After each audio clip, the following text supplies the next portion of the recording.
Hi everyone, গত ভিডিওতে আমরা রসায়নের পদার্থের গঠন এই অধ্যায়ের প্রথম অংশটুকু দেখেছি। আজকের ভিডিওতে আমরা বাকি অংশটুকু দেখব। আর তোমাদের কাছে রিকোয়েস্ট থাকবে যে মনোযোগ সহকারে ভিডিওটা দেখো। যদি তুমি মনোযোগ সহকারে ভিডিওটা দেখো তাহলে আমি এটা বিশ্বাস করতে পারি বা বিশ্বাস রাখতে পারি যে তুমি যে কোনো জিনিস খুব ইজিলি বুঝতে পারবা। তো আজকে আমরা যে টপিকটা নিয়ে প্রথমে আলোচনা করব সেটা হচ্ছে পরমাণুর মডেল। পরমাণুর মডেল জিনিসটা কি আসলে ভাইয়া? পরমাণুর মডেল জিনিসটা হচ্ছে পরমাণু সম্পর্কে বিভিন্ন সময় বিভিন্ন বিজ্ঞানীগণ যে মতবাদ দিয়ে গেছেন বা তারা গবেষণা করে কিছু একটা বলে গেছেন, এই জিনিসটাই হচ্ছে পরমাণুর মডেল। তাহলে মডেল বলতে আমরা কি বুঝি? যে একটা বিজ্ঞানী আসছে, তিনি পরমাণু নিয়ে গবেষণা করছে, গবেষণার ফলে তিনি কিছু একটা রিয়ালাইজ করতে পারছে বা তিনি কিছু একটা উপলব্ধি করে এই সম্পর্কে কিছু একটা বলে গেছে, এই জিনিসটা হচ্ছে পরমাণুর মডেল। তো পরমাণু সম্পর্কে ওই যে আমরা পরমাণুরে ভাঙলে কি পাবো, এই জিনিসটা সর্বপ্রথম আবিষ্কার করছে বিজ্ঞানী জে জে থমসন। তিনি 1897 সালে, কত সালে? 1897 সালে J J Thomson, J J Thomson Thomson তিনি কি আবিষ্কার করেন ভাই? ইলেকট্রন আবিষ্কার করেন। ইলেকট্রনের আবিষ্কারক কে তাহলে? আবিষ্কার ইলেকট্রনের আবিষ্কারক কে ভাইয়া? ইলেকট্রনের আবিষ্কারক হচ্ছে বিজ্ঞানী জে জে থমসন। কত সালে? 1897 সালে তিনি সর্বপ্রথম ক্যাথোড রশ্মি পরীক্ষার মাধ্যমে ইলেকট্রন আবিষ্কার করছে। তো তারপরে তিনি পরবর্তীতে আয়সা বলে যে পরমাণুর মধ্যে ইলেকট্রন সমূহ কিভাবে থাকে, যেমন কিসমিসের উপরে তোমার পুডিং এর উপরে কিসমিস ছড়ানো ছিটানো থাকে, তেমনি পরমাণুতে ইলেকট্রন সমূহ ছড়ানো ছিটানো থাকে। তো এটা ছিল তার মতবাদ বা তার মডেল, যেটা আমাদের সিলেবাসের অন্তর্ভুক্ত না, যার কারণে আমরা আর এটা নিয়ে বেশি কিছু বলতেছি না। আমাদের সিলেবাসের অন্তর্ভুক্ত যে জিনিসটা সেটা হচ্ছে যে বিজ্ঞানী রাদারফোর্ডের পরমাণুর মডেল এবং বিজ্ঞানী বোরের পরমাণুর মডেল। তো রাদারফোর্ডের পরমাণুর মডেলটা কি? 1911 সালে বিজ্ঞানী রাদারফোর্ড পরমাণু নিয়ে একটা পরীক্ষা করছে। তার পরীক্ষার উপরে ভিত্তি করে তিনি কিছু কথা বলে গেছেন, এই কথাগুলোই হচ্ছে রাদারফোর্ডের পরমাণুর মডেল। তো তিনি কি পরীক্ষা করছে, আমি যদি আগে বুঝতে পারি যে কি পরীক্ষাটা তিনি করছেন, তাহলে আমরা তার মডেল সম্পর্কে খুব ভালোভাবে একটা ধারণা করতে পারবো। তো তার পরীক্ষাটা ছিল কি? তার পরীক্ষা ছিল, তিনি একটা স্বর্ণের পাত নিয়েছে। এই পাতটা খুবই পাতলা ছিল। তার পুরুত্ব কত ছিল? পুরুত্ব মানে হচ্ছে কতটুকু মোটা ছিল, সেটা হচ্ছে 0.0004 সেন্টিমিটার। দেখো ইজিলি মনে রাখতে পারবা কেমনে? পয়েন্টের পরে 3টা জিরো, তারপরে 4 সেন্টিমিটার। এইটা ছিল স্বর্ণপাতের পুরুত্ব, মানে কতটুকু মোটা ছিল। তিনি কি করছে, এখানে একটা মেশিন রাখছে, একটা বক্স রাখলো, এটা থেকে তিনি এক ধরনের আলো এখানে ফেলছে। এই আলোটার নাম কি ছিল ভাইয়া? আলফা রশ্মি। এই আলোটার নাম কি ছিল? আলফা রশ্মি। আলফা রশ্মি তিনি এখানে ফেলছে, আর পিছনে একটা কিছু রাখলো, তার পর্দা রাখলো, তার উপরে কি একটা প্রলেপ দিয়া দিছে। এই প্রলেপটা কিসের ছিল ভাইয়া? এটা ছিল জিঙ্ক সালফারের একটা প্রলেপ। তো কি হয়েছে, এই জিঙ্ক সালফারের প্রলেপ লাগানোর কারণ কি ছিল জানো? জিঙ্ক সালফারের এই প্রলেপটা হচ্ছে এমন একটা পদার্থ যেটা অদৃশ্যমান একটা আলোকে দৃশ্যমান আলোতে পরিণত করতে পারে। ভাইয়া এখানে যে আলফা কণাটা বের হইতেছে, আলফা কণা কিন্তু খালি চোখে দেখা যায় না, কিন্তু এই জিঙ্ক সালফারের প্রলেপটা থাকার কারণে তিনি দেখতে পাইছে আলফা কণাগুলো। তো তিনি কি করছে, আর এখানে বলে রাখি আলফা কণা জিনিসটা কি। আলফা কণা জিনিসটা হচ্ছে যে পজিটিভ হিলিয়াম, দ্বিধনাত্মক হিলিয়ামকে কি বলে ভাইয়া?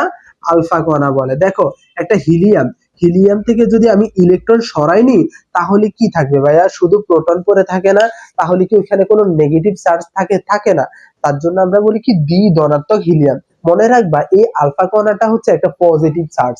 হ্যাঁ, তো যাই হোক, তিনি কি করছে, এখান থেকে আলফা কণাটা এই স্বর্ণের পাত্রের উপরে ফেলছে। ফেলার পরে তিনি দেখলো যে অধিকাংশ তোমার আলফা কণা এই স্বর্ণপাতটা ভেদ করে এখানে চলে যাচ্ছে। তো এখানে চলে গিয়ে কি হইতেছে, একটা ছোপ ছোপ দাগ সৃষ্টি করতেছে। কিন্তু প্রতি 20,000-এর মধ্যে, কতর মধ্যে ভাইয়া? 20,000-এ কয়টা? 20,000-এ একটি। প্রতি 20,000 কণার মধ্যে একটা আলফা কণা বা আলফা রশ্মি ঠিক বিপরীত দিকে ফিরে আসতেছে। তো একটা ফিরে আসতেছে, এই জিনিসটা নিয়ে তিনি শুরু করলো গবেষণা যে আসলে এই একটা কি। আসলে তুমি একটা চিন্তা করো, ধরো একটা ফুটবল আছে তোমার সামনে, তুমি যদি রাবারের একটা ছোট বলের ফুটবলের মধ্যে মারো তাইলে কি হবে ভাইয়া? তাইলে কি ওই ছোট বলটা ফুটবলের সাথে বাড়ি খেয়ে ফিরে আসবে না? আর যদি ডিরেক্ট মিডলে পড়লে ফুটবলের, আর যদি আশেপাশে পড়ে তাহলে কি হবে? এদিক ওদিক বাঁকাই যাবে।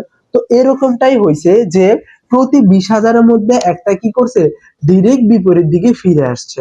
আর অধিকাংশ গুলা যা এখান দিয়ে চলে গেছে, কিছু সংখ্যক এদিকে ওইদিকে বাঁকাই গেছে। এখান থেকে আলো আসতেছিল, কিছু সংখ্যক এদিকে এদিকে বাঁকাই যাইতেছিল।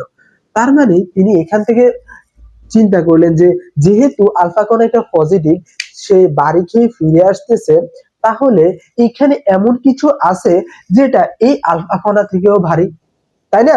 তো এই যে এটাই তো হওয়ার কথা, যার কারণে ফিরে আসতেছে। এখন পজিটিভ ফিরে আসতেছে। ভাইয়া আমরা জানি সমধর্মী আধান সমূহ পরস্পরে কি করে ভাইয়া? বিকর্ষণ করে। তাহলে আলফা কণা যেহেতু ফিরে আসতেছে, এখানে যে জিনিসটা আছে সেটা অবশ্যই আলফা কণা থেকে ভারী। হ্যাঁ, আর এটা কি পজিটিভ চার্জ বিশিষ্ট। যদি নেগেটিভ হতো তাহলে তো ভাইয়া ফিরে আসতো না। তাহলে পরমাণুর কেন্দ্রে কিছু একটা আছে যেটা পরমাণুর সমস্ত ভরকে কি করে? কেন্দ্রীভূত করে রাখে। সমস্ত ভর এখানে থাকে। কেন থাকে? কারণ আমরা এর আগের ভিডিওতে আমরা দেখে আসছি যে আপেক্ষিকভাবে ইলেকট্রনের ভর কি ভাইয়া? আপেক্ষিকভাবে ইলেকট্রনের ভর ভাইয়া শূন্য না। তাহলে আপেক্ষিক জিনিসটা কি আমি তখনই বলছিলাম, যখন আমি প্রোটন আর নিউট্রনের সাথে কম্পেয়ার করব তখন কত হবে ভাইয়া বলতো? তখন তো এটা জিরোই হচ্ছে। তাহলে ইলেকট্রনের ভর নাই, তাহলে বাকি ভরগুলা কোথায়? সবগুলো প্রোটন আর নিউট্রনেরা। আর যেটা পরমাণুর কেন্দ্রে আছে, তাহলে পরমাণুর কেন্দ্রে ধনাত্মক ভারী বস্তু বিদ্যমান, যেটা পরমাণুর সমস্ত ভরকে কেন্দ্রীভূত করে রাখে। এই জিনিসটার নাম তিনি দিচ্ছেন নিউক্লিয়াস। এই জিনিসটার নাম কি দিচ্ছেন? নিউক্লিয়াস নামকরণ করছে। তো এটা তো ছিল তার পরীক্ষা। এখন তার পরীক্ষার উপরে ভিত্তি করে তিনি কি কথাগুলা বলছেন? তিনি বলেন যে পরমাণুর সমস্ত ভর এই কেন্দ্রে কেন্দ্রীভূত থাকে। এই কেন্দ্রের নাম দিয়েছেন কি তিনি? এই কেন্দ্রের নাম দিয়েছেন তিনি নিউক্লিয়াস। এটা ছিল তার প্রথম কথা। এই নিউক্লিয়াসের কেন্দ্র করে কি করে? ইলেকট্রন সমূহ ঘুরতে থাকে। তারপরের কথাটা তিনি কি বলছেন যে পরমাণুর এই যে নিউক্লিয়াস আছে, এই নিউক্লিয়াসটা পরমাণুর তুলনায় অনেক ছোট, পুরো পরমাণুর হিসাবে অনেক ছোট। দেখো নিউক্লিয়াসটা এটা, আর কক্ষপথ তো এগুলা, তাই না? তো পরমাণুর তুলনায় নিউক্লিয়াস গুলো অনেক ছোট, যেখানে পরমাণুর সমস্ত ভর কি অবস্থায় থাকে? কেন্দ্রীভূত থাকে। আর পরমাণুর অধিকাংশ জায়গায় কি ফাঁকা অবস্থায় থাকে। যেহেতু ফাঁকা অবস্থায় আছে, তার কারণেই তো এখান দিয়ে তোমার প্রতি 20,000-এর মধ্যে একটা ফিরে আসতেছে, বাকিগুলা সবগুলা পাস করে যাচ্ছে এই দিক দিয়ে। তার জন্যই পরমাণুর অধিকাংশ জায়গায় ফাঁকা, এটা তিনি বলছেন। তারপরে তিনি কি বলেন? তারপরে তিনি বলেন যে সৌরজগতের গ্রহ সমূহ যেমন সূর্যকে কেন্দ্র করে ঘুরে, তেমনি কি করে? পরমাণুতে ইলেকট্রন সমূহ কেন্দ্র অর্থাৎ নিউক্লিয়াসে কেন্দ্র করে ঘুরতে থাকে। তাহলে সৌরজগতের গ্রহ সমূহ যেমন সূর্যকে কেন্দ্র করে ঘুরে, তেমনি পরমাণুতে ইলেকট্রন সমূহ এই নিউক্লিয়াসকে, পজিটিভ চার্জকে কেন্দ্র করে ঘুরতে থাকে, তাই না? এখন দেখো বিপরীতধর্মী আধান সমূহ পরস্পরে কি করে? আমরা জানি বিকর্ষণ করে। এখানে আছে প্রোটন পজিটিভ, এখানে আছে ইলেকট্রন নেগেটিভ। এখন দেখো এই যে প্রোটন, এটা এটার প্রতি পজিটিভ আর নেগেটিভ ইলেকট্রন, একটা পজিটিভ আর নেগেটিভ একটা একটাতে কি করবে ভাই? আকর্ষণ করবে না, কারণ বিপরীতধর্মী সমূহ পরস্পরে আকর্ষণ করে। এখন ইলেকট্রন যে এখানে ঘুরতেছে, ঘোরার কারণে সে কি চাইবে না ছিটকে পড়ে যাইতে? কারণ কোনো বস্তু যদি কিছুতে ঘুরাইতে থাকি, ধরো একটা বলের মধ্যে পানি লেগে আছে, আমি যদি বলটারে এমনি ঘুরাই, তাহলে কি বলের গায়ের পানিগুলো ছিটকে পড়ে যাবে না? এই যে ছিটকে পড়ে যাইতেছে, এটাকে বলবো আমরা কেন্দ্র বিমুখী বল। ঘোরার কারণে কেন্দ্র বিমুখী বল কাজ করতেছে। আর এখানে পজিটিভ নেগেটিভ রে আকর্ষণ করতেছে। এই আকর্ষণ বলের মান আর ছিটকে পড়ে যাওয়া অর্থাৎ কেন্দ্র বিমুখী যে বলটা, আকর্ষণ বল আর কেন্দ্র বিমুখী যে বলটা, এই দুই বলটা কি সমান। সমান হওয়ার কারণে পরমাণুতে ইলেকট্রন সমূহ কি করে? কক্ষপথে ঘুরতে পারে। এটাই ছিল তার পরমাণুর মডেল, মানে তিনি যে কথাগুলা বলছেন। এখন কথা হলো ভাইয়া, তিনি যে কথাগুলো বলছেন এগুলা সবগুলো কি ঠিক? না, সবগুলা ঠিক না, এখানে ভুল আছে অনেক কিছু। তো কি কি ভুল আছে? এই যে ভুলগুলা, এটারে আমরা বলবো কি পরমাণু রাদারফোর্ডের পরমাণু মডেলের সীমাবদ্ধতা। এখানে আরেকটা কথা বলে রাখি, এই যে সৌর মডেল মানে সৌরজগতের সাথে তুলনা করছে, তার জন্য তাকে বলা হয়, এই মডেলটাকে বলা হয় কি সৌর মডেল বা সোলার সিস্টেম মডেল। তাহলে আমি যদি তোমাকে এখন প্রশ্ন করি যে সৌর মডেল বা সোলার সিস্টেম মডেলের কে দিছে, তাহলে তুমি কি বলবা? বিজ্ঞানী রাদারফোর্ড। তারপরে তোমার আমি যদি তোমাকে বলো যে নিউক্লিয়াস কে আবিষ্কার করছে, তাহলে তুমি ইজিলি বলতে পারবে না যে ইলেকট্রন নিউক্লিয়াসের আবিষ্কারক বিজ্ঞানী রাদারফোর্ড। এখন এখন আমরা রাদারফোর্ড পরমাণু মডেলের সীমাবদ্ধতা গুলো দেখবো। সীমাবদ্ধতা বলতে কি বোঝায়, যে তিনি কি কি বলছে, ভুল বলছে অথবা বলতে পারে নাই, এই জিনিসটাই হচ্ছে তার সীমাবদ্ধতা। তো তিনি এই মডেলের ইলেকট্রন যে ঘুরতেছে একটা কক্ষপথে, এই কক্ষপথের আকার সম্পর্কে তিনি কিছু বলে নাই। কক্ষপথটা কেমন বা এটার ব্যাসার্ধ কতটুকু, এই সম্পর্কে তার কোনো মতবাদ ছিল না। ২ নাম্বার যে ভুলটা তার হইছে, তিনি সৌরজগতের সাথে তুলনা করছে। আচ্ছা, সৌরজগতে এই যে চাঁদ, সূর্য এগুলা, তারপরে পৃথিবী, এগুলা কি চার্জ যুক্ত? না। কিন্তু এই যে আমরা দেখি পরমাণুতে ইলেকট্রন প্রোটন সমূহ আছে, এগুলা কি একটা চার্জিত না? তাহলে এগুলা যদি চার্জিত হয়, ওইটা চার্জ নিরপেক্ষ, তাহলে তিনি যে এটার সাথে এটারে তুলনা করছে, তিনি কি এটা ভুল করছে না? অবশ্যই ভুল করছে, কারণ এটা তো একটা হচ্ছে চার্জ যুক্ত আর একটা হচ্ছে চার্জ বিহীন। তারপরে এই যে ইলেকট্রন সমূহ নিউক্লিয়াসে কেন্দ্র করে ঘুরতেছে, এগুলো কিভাবে ঘুরতেছে এই ঘোরা সম্পর্কে তিনি কোনো বর্ণনা দেন নাই। এটাও হচ্ছে তার একটা সীমাবদ্ধতা। তারপরে আসো, একটা পজিটিভ চার্জ একটা নেগেটিভ চার্জের যদি কেন্দ্র করে ঘুরতে থাকে, একটা পজিটিভ চার্জ একটা নেগেটিভ চার্জের কেন্দ্র করে ঘুরতে থাকে, তাহলে এরা ক্রমান্বয়ে কি করে শক্তি হারাতে থাকে। বিষয়টা এরকম হয়, ধর একটা পজিটিভ চার্জ একটা নেগেটিভ চার্জ ঘুরতেছে, তো ক্রমান্বয়ে এরা কি করবে, শক্তি হারাতে থাকবে হারাতে থাকবে, একটা সময় একটার সাথে একটা লেগে যাবে। এই কথাটা বলছে গিয়ে বিজ্ঞানী ম্যাক্সওয়েল। তো ম্যাক্সওয়েলের মতবাদ ছিল যে একটা পজিটিভ চার্জ একটা নেগেটিভ চার্জে যদি কেন্দ্র করে ঘুরতে থাকে, তাহলে তারা কি করে ক্রমান্বয়ে শক্তি হারাতে থাকে। তাহলে ওই হিসাবে একটা সময় আইসা ইলেকট্রনটা ঘুরতে ঘুরতে এখানে পরমাণুর ইয়াতে চলে আসার কথা না, নিউক্লিয়াসে চলে আসার কথা না? তাহলে কি হইতো, পরমাণুর অস্তিত্ব বিলীন হয়ে যাইতো। একটা সময় পরমাণু বিলীন হয়ে যাওয়া মানে অণু বিলীন হয়ে যাওয়া, অণু বিলীন হয়ে যাওয়া মানে কি একটা পদার্থই গায়েব হয়ে যাওয়া। ধরো তুমি তোমার পড়ার টেবিল এখানে রেখে কিছুদিন বাইরে ঘুরতে গেছো, আয়সা দেখছো টেবিলটা উধাও, টেবিলটা নাই। তো আসলে কি এরকমটা হয়? কখনো হয় না। তাহলে তার যে কথাটা, এটা কি ঠিক ছিল সম্পূর্ণভাবে? না, ঠিক ছিল না। তাহলে এই যে ঠিক ছিল না, এই জিনিসটাই হচ্ছে কি তার সীমাবদ্ধতা, তার পরমাণু মডেলের সীমাবদ্ধতাই ছিল এই জিনিসগুলো। এখন আমরা যে জিনিসটা দেখবো সেটা হচ্ছে বিজ্ঞানী বোরের পরমাণুর মডেল। রাদারফোর্ড 1911 সালে তো তার মডেলটা দিছিল, দেওয়ার পরে ওইখানে আমরা দেখলাম যে অনেকগুলো সীমাবদ্ধতা আছে, এগুলার কিছু সংশোধনে নিয়ে আসছে কে, বিজ্ঞানী বোর। কত সালে? 1913 সালে। তো তার মডেলটা কি ছিল? তার মডেলটা ছিল রাদারফোর্ডের মতোই, পরমাণু কেন্দ্রে একটা কি ধনাত্মক ভারী বস্তু বিদ্যমান। কথাটা এটা ছিল, এটাকে কেন্দ্র করে ইলেকট্রন সমূহ ঘুরতে থাকে। কোথায় ঘুরতে থাকে? নির্দিষ্ট কক্ষপথে। দেখছো, বিজ্ঞানী রাদারফোর্ড একই কথাই বলছে যে পরমাণুর নিউক্লিয়াসকে কেন্দ্র করে ইলেকট্রন সমূহ ঘুরতে থাকে। বোরও একই কথা বলছে। পার্থক্যটা তাহলে কোথায়? পার্থক্যটা হচ্ছে রাদারফোর্ড বলে নাই যে এটা নির্দিষ্ট, কিন্তু বিজ্ঞানী বোর বলছে কি এটা নির্দিষ্ট একটা কক্ষপথ। এই কক্ষপথে থাকা অবস্থায় কোনো ইলেকট্রন শক্তির শোষণ বা বিকিরণ করে না, শোষণও করে না, বিকিরণও করে না। যার কারণে এটা নির্দিষ্ট। নির্দিষ্ট বলার কারণে তার পরমাণু স্থায়িত্ব পাইছে, কিন্তু রাদারফোর্ডের পরমাণু মডেলে কি কোনো স্থায়িত্ব ছিল? কোনো স্থায়িত্ব ছিল না। এই যে শক্তিস্তর সমূহ, এই শক্তিস্তর সমূহের তিনি নাম দেন। এটার নাম দেন কি? প্রথমটা নাম দেন কে, দ্বিতীয়টার নাম দেন এল, তার নাম পরেরটার নাম দেন এন, তারপরেরটার নাম দেন এন। তার মানে শক্তিস্তর সমূহের নামকরণ করছে কে এল এম এন দ্বারা। এটা ছিল বিজ্ঞানী বোরের প্রথম কথা। কত সালে? 1913 সালে। তারপরে এসে কি বললো, এই যে ইলেকট্রন সমূহ একটা ঘুরতেছে, ঘুরলে তার কি একটা ভরবেগ আছে না? হ্যাঁ। এখন একটা বৃত্তাকার পথে যখন কোনো বস্তু ঘুরতে থাকে, তার ভরবেগকে আমরা বলি কৌণিক ভরবেগ। তাহলে এটা ছিল এ নাম্বার বোরের কথা। বি নাম্বারে কি ছিল? তিনি তারপরের যে কথাটা বলছে, তিনি বলছে যে এই যে কক্ষপথ সমূহে ইলেকট্রন সমূহ ঘুরতে থাকে, তাদের একটা ভরবেগ আছে। এই ভরবেগটা কত? ভরবেগটা হচ্ছে mv r equal n h by 2 pi. M v r equal n h by 2 pi. এটা ছিল বিজ্ঞানী বোরের দ্বিতীয় কথা, যে একটা কক্ষপথে যখন ইলেকট্রন সমূহ ঘুরতে থাকে তখন তাদের একটা ভরবেগ আছে। এই ভরবেগের মান হচ্ছে কি m v r equal n h by 2 pi. M মানে কি ইলেকট্রনের ভর, ভি মানে ইলেকট্রনের বেগ, তারপরে আর মানে কি কক্ষপথ যে আছে না, এই যে কক্ষপথ গুলা, তাহলে এটা কি হচ্ছে কক্ষপথের ব্যাসার্ধ, কক্ষপথের ব্যাসার্ধ। এই যে এগুলো হচ্ছে কক্ষপথের ব্যাসার্ধ। তারপরে এন মানে কি ভাইয়া, এন মানে হচ্ছে কক্ষপথ, কক্ষপথ নাম্বার এন। তাহলে এখান থেকে আমরা দেখতে পাচ্ছি যে বিজ্ঞানী রাদারফোর্ডের পরমাণুর মডেলে তো কৌণিক ভরবেগ সম্পর্কে কিছু বলা ছিল না, কিন্তু বিজ্ঞানী বোরে এসে কৌণিক ভরবেগ সম্পর্কে বলছে, তাহলে কিছুটা আপডেট করছে মডেলে।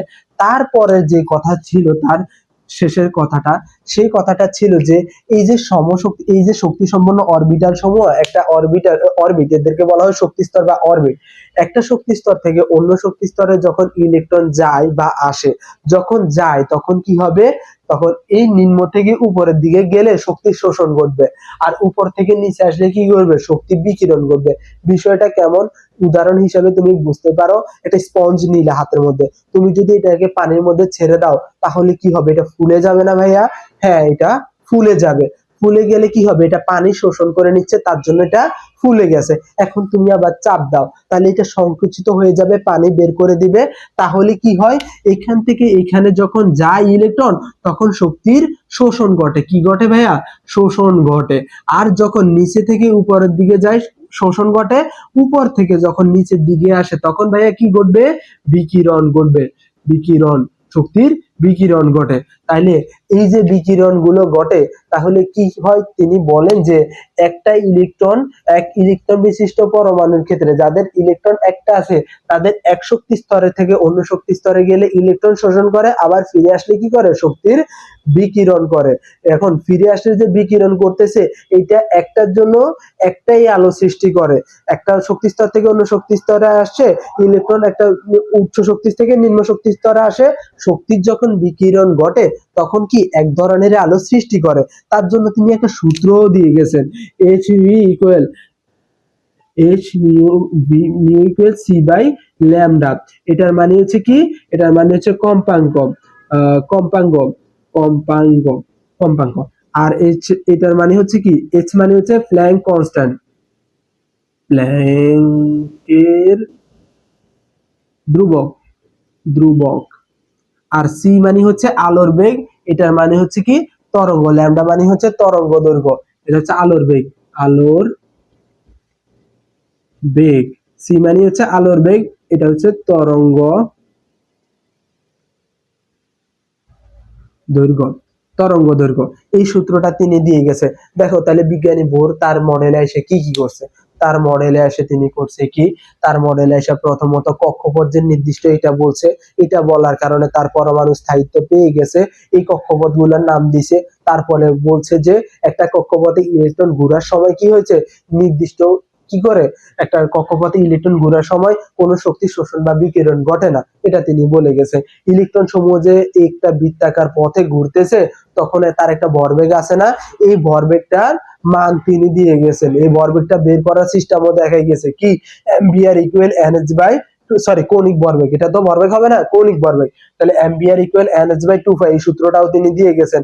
আবার এক শক্তি স্তর থেকে অন্য শক্তি স্তরে গেলে ইলেকট্রন শক্তি শোষণ বা বিকিরণ ঘটে, এই যে শোষণ বা বিকিরণ ঘটে, তাহলে এই কথাটাও তিনি বলে গেছেন। তাহলে তার মডেলে এসে অনেক কিছু সমস্যা করছে, ঠিক আছে করছে, কিন্তু তার মডেলে আইসা তিনি আবার কিছু অসম্পূর্ণ রেখে গেছে।